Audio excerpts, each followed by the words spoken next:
Shooters, welcome back to the Shooter's Bay. This is Cooter. In today's video, we're going to take a look at Cooter's fish tank. When I did the last video, FFL drama, I had my fish tank in the background, so I got a couple of questions about my fish tank. So I said, you know what?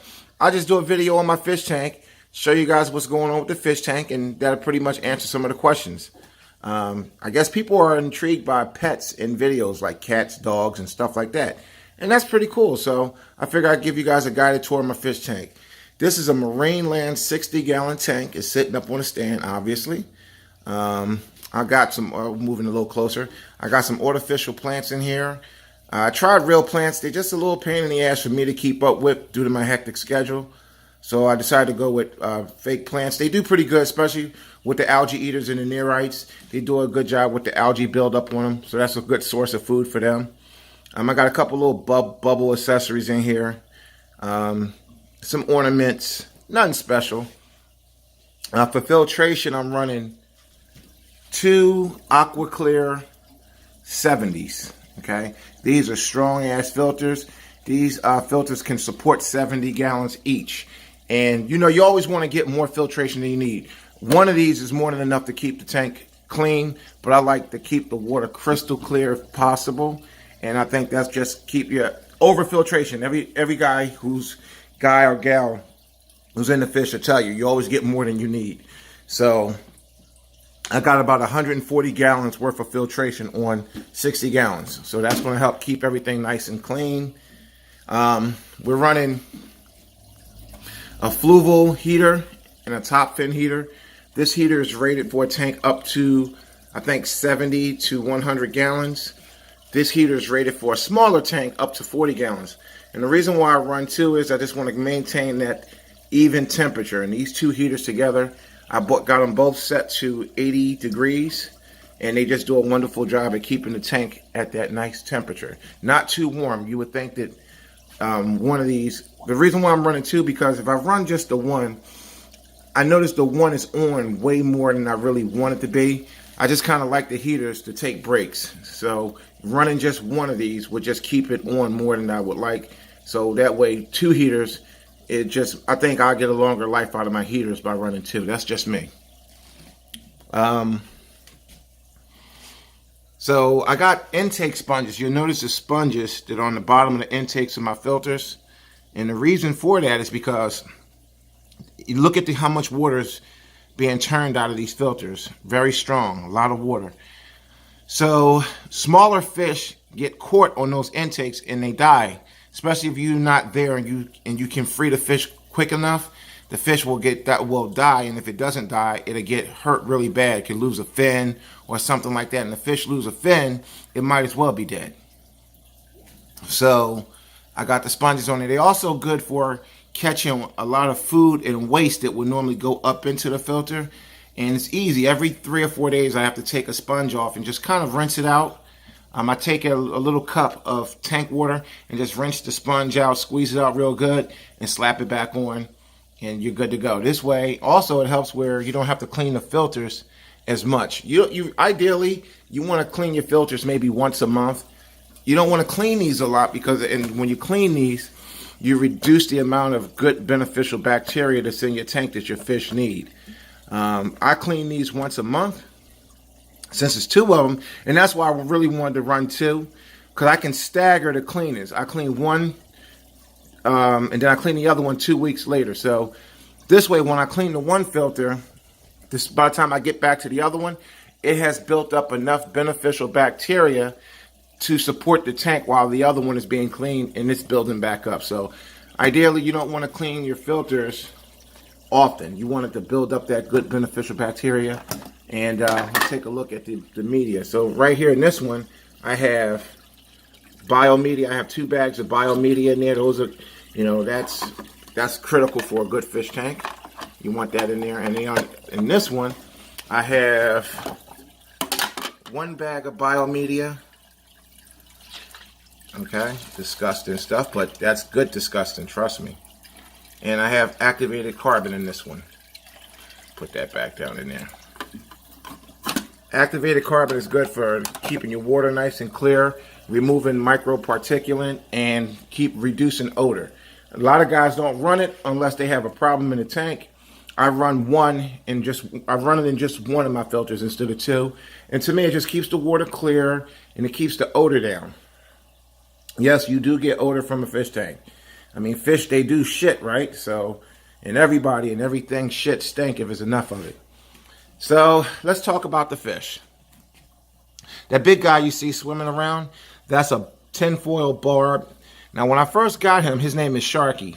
So when I first got him, he was just a little old fish, and I didn't know exactly what he was and how big he was going to get. And as you all know, the people at these big commercial pet stores like PetSmart and Petco, they really don't know their ass from their toe. But it's okay, though, because he's not aggressive. He doesn't attack other fish. He eats well, so I don't think I'm going to have any problems with him. Hopefully he doesn't get too much bigger. So that's a tinfoil barb. The bulk of the fish in here are mollies, because mollies, as you all know, they reproduce steadily. So if you got a couple mollies in your tank, it won't be long before you have a lot of mollies in your tank. I got some tetras in here, some glow tetras. I have 6 glow tetras. I have the 2 pinks that you see right here. I have 2 neon greens. I got a little blue one that be hiding. And then I have a real pretty yellow one right here. What else we got? I got a couple of fish. I don't know the names of the breed, so I'll skip by that. I want to show you what let's see. That fish you see zooming around like there, that's a pictus catfish. I have 3 of them, and they are really fast. I have a couple Cory catfish. There go a Cory right there, sitting there chilling. That's a Cory catfish. I have 2 Corys. I have an Asian algae eater in here. He's pretty big too, and he's going to get a little bit bigger, I think. I don't know exactly where he's at. He's hiding out somewhere. Wait a minute. I think there we go. So there go my Asian algae eater right there. Big guy. See, he just loves sucking on the tank, and he likes sucking around on the leaves of these fake plants to grab as much algae as he can. An excellent cleaner. Let's see here. What else? That's pretty much it. Not a whole lot going on, but some guys, you want to know. Oh, almost forgot. These are some of my showcase fish. These are glass, right here, the little group, and they stay in the group. There's 4 of them. They usually stay in this corner right here. They're called glass catfish. And it's pretty clear why they're called glass catfish. You can see straight through them.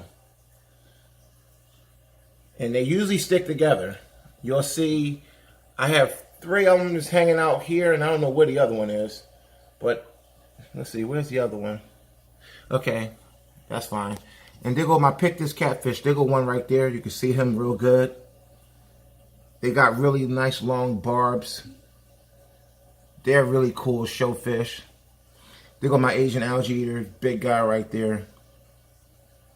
And okay, now go all 4 of the glass catfish. They usually stay schooled up. They don't usually break apart from their little school.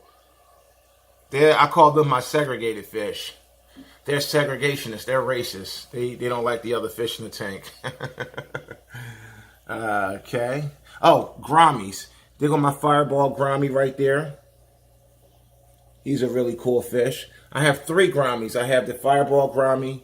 See the little fish right there that's pecking away at that ornament? That's called a kissing grammy. He eats anything. Algae, say. He just pokes around trying to grab food or algae or whatever he can get. So that's a kissing grammy. I also have a neon blue grammy. See him right there? That's a neon blue grammy. Grammies are really cool fish. They really chill fish. They don't need to be in a school or a group. They good by themselves. Some fish you guys know are better in schools. The grammies are really cool. Also, something to know about grammies, that the fireball grammy and this blue grammy, they actually breathe air like us. So you'll see grammies float to the top to grab a little bit of air and go back down. So grammies can definitely breathe air.